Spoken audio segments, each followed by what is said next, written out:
Good afternoon. Welcome to the weekly livestock market update. I'm Brownfield anchor reporter Megan Grebner. With us, as always, to talk all things markets, University of Missouri, Scott Brown. Good afternoon, Scott. Good afternoon, Megan. Really a fairly quiet week for us this week. But before we get into the big report, which is the cattle on feed numbers, let's recap what happened this week in the very also quiet week in the markets.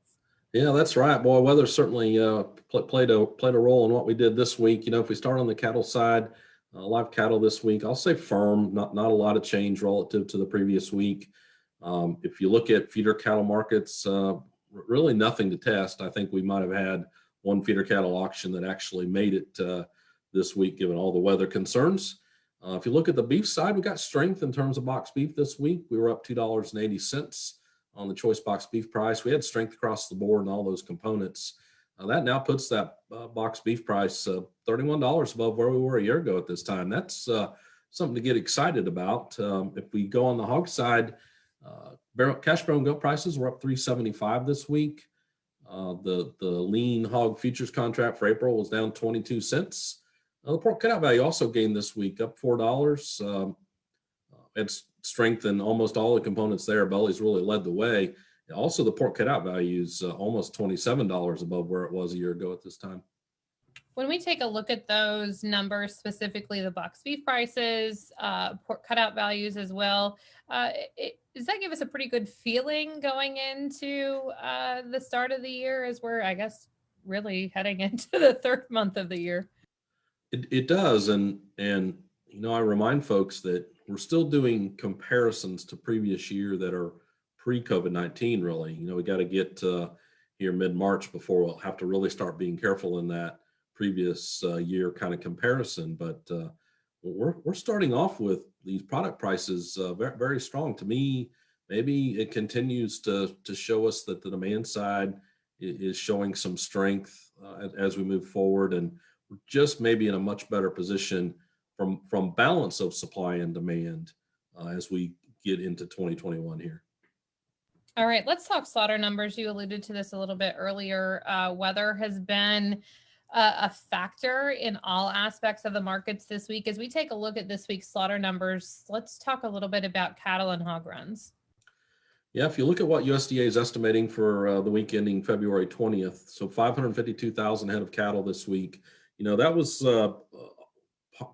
due in large part to what was the slow start with just extremely cold weather. We only had 79,000 head of cattle slaughtered at the start of the week. We'd been more in that 114,000, 115,000 head a day range. So started slow, and of course, all the ice, electricity issues, natural gas issues created problems for a number of processing plants there. But again, that 552,000, that's down nearly 10% relative to where we were a week ago.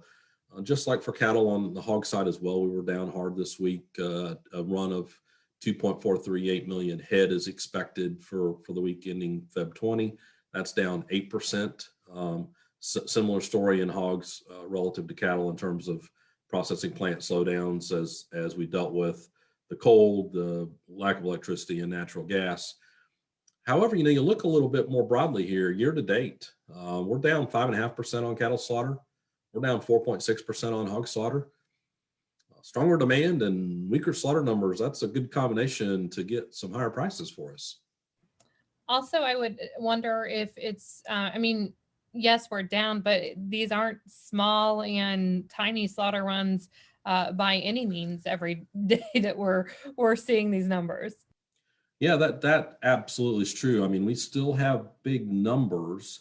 That's a lot different, though, than where we've been growing every year. So the fact we've kind of perhaps caught our breath in both of these markets relative to what's been some pretty good growth, again, might spell for some better prices as we continue to go through the year. We're seeing it on the meat side.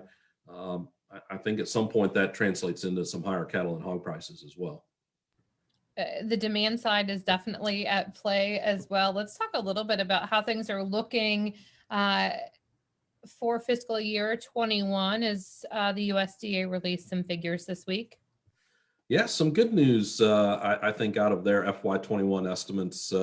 if we just kind of look at beef and veal here to start with, so USDA is saying a projected $7.4 billion estimate for beef and veal exports out of the United States.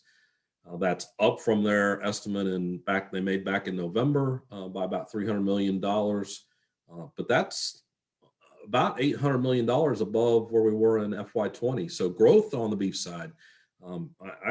Again, on the cattle side, I go less supplies, strong domestic demand as we open the economy. And now, again, the trade side, perhaps China, Japan, South Korea, all important in that mix. Some really good signs. Now on the pork side, USDA saying $6.8 billion of trade for FY21 in pork products. That's up only slightly from where we were for FY20. And I think there we're just probably looking at China, maybe not as strong in total as they were in FY20, being the cause for not a lot of growth on the pork side.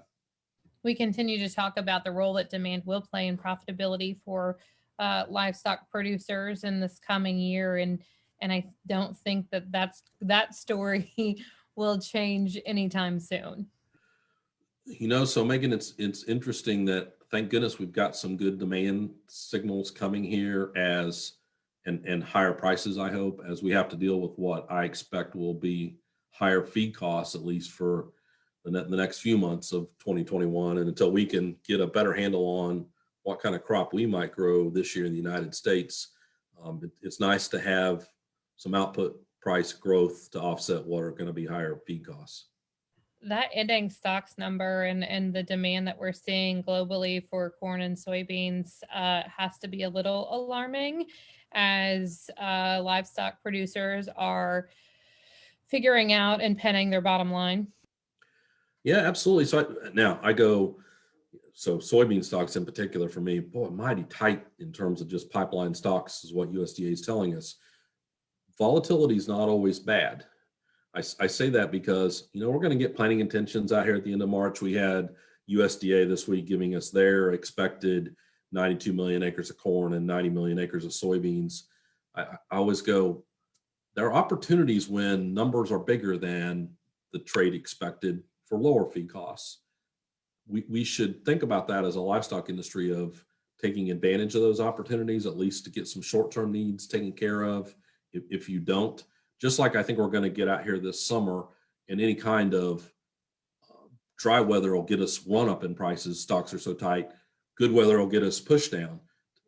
So volatility gives us opportunities as livestock producers to sometimes purchase inputs at cheaper rates. So let's make sure we're not waiting for 350 corn before we pull that trigger again. But we also might want to wait for those opportunities where maybe the news isn't so bullish from a crop price perspective. Albeit crop producers want bullish news, I know, but for us in the livestock side, higher feed costs hurt. Good news, or a good reminder as we head into the big report this week, which is the cattle on feed numbers. A little surprising when you look into those numbers compared to pre-report expectations. Yep, absolutely. So how's that for a response? I think that's perfect. I think my response was, whoa. we fell outside the upper end of the range. So I want to be a little careful about how negative to be, but yes, we fell outside the upper end of the range for both on feed Feb 1 and placed in January. Placed in January came in at 103.2. The midpoint of the range was 99.9 pre-report, and the upper end was 103. On feed February 1, the average pre-report was 100.9. We came in at 101.5. But more cattle than we anticipated, especially more placements than we anticipated. So I kind of am trying to make sense of what we got out of the cattle report last week in terms of what was reductions in calf crop for last year relative to now what's been a couple months here of maybe stronger placements than we anticipated. Again, I don't want to get too negative from that, but I just say maybe some of the optimism I had later in 2021 takes a little bit of the shine off, just given what's been stronger placements than we would have anticipated. So definitely we should be mindful of the last half of the year. we should be paying attention to, again. So I always go, we might get out here this summer and get a really big run. We kind of feel like we got enough vaccine out there that the economy is opening back up, and we could see some pretty strong beef demand into that scenario. It might give us an opportunity to price cattle, by the way. Just if that demand doesn't stay with us long term, because people don't have enough money in their pockets long term to maintain the burst that we might see, let's make sure we do some risk management when the opportunity arises.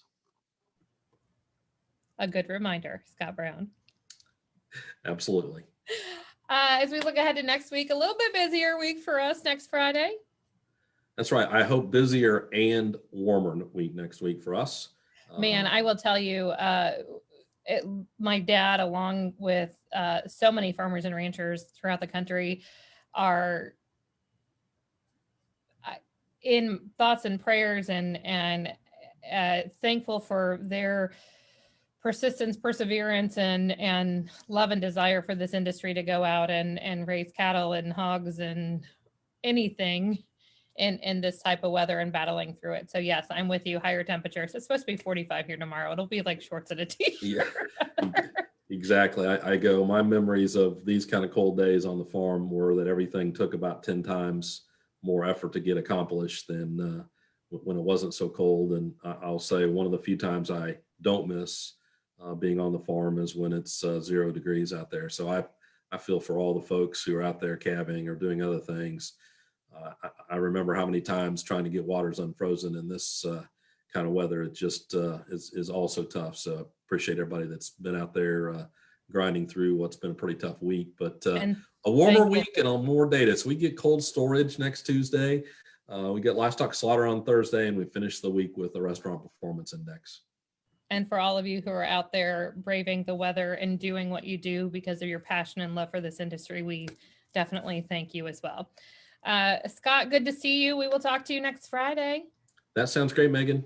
All right. To have our weekly livestock market update delivered your email box every Saturday morning, visit our website, brownfieldagnews.com.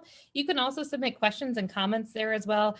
And for some really great podcast material, if you're in the tractor, on the road or on the ground, whatever, go to brownfieldagnews.com/podcast. Have a great weekend. We'll talk to you next Friday. I'm Megan Grebner for Brownfield.